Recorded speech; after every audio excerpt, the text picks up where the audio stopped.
За ингээд Улаанбаатар хоттой бид бүхэн нэг гэр бүл, нэг бүл болж одоо амьдарч байгаа. Тэгээд энэ Улаанбаатар одоо энэ бүл дотроо, гэр дотроо бид нар яг энэ олон хүний одоо ашгийг хөндөөлж, өөрийгөө хөндөөлж, бусдыг хөндөөлж бас дураараа биш дүрмээрээ байхгүй болол маш их олон хүний одоо бухимдлыг одоо хүргэж байгаа.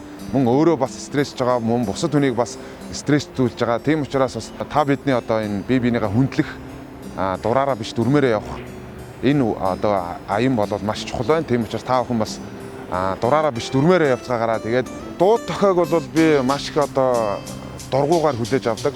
Жишээлбэл ногоон гэрэл асан гутал зарим жолооч нар шууд одоо дууд тохио буюу сигнал одоо бидний хэлснээр сигнал дардаг. Энэ бол маш бүдүүлэг буюу маш хэрэгцээгүй юм хэрэглээ байгаа.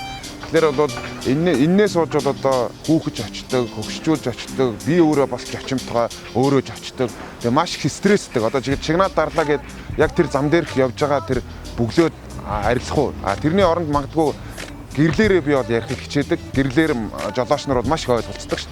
Баруун тишээ ирэх гэж бол баруун тишээ тохио, зүүн тишээ ирэх гэж зүүн тишээ тохио. Гэрлээ ингээд өгвөл хурдан яваач ч гэсэн үг юм ч юм уу.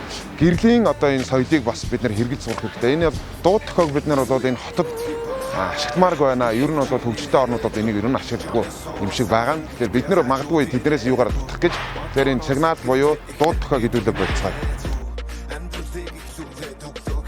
Дураараа биш дүрмээрээ, дураараа биш бол шеэр хий. Дураараа биш дүрмээрээ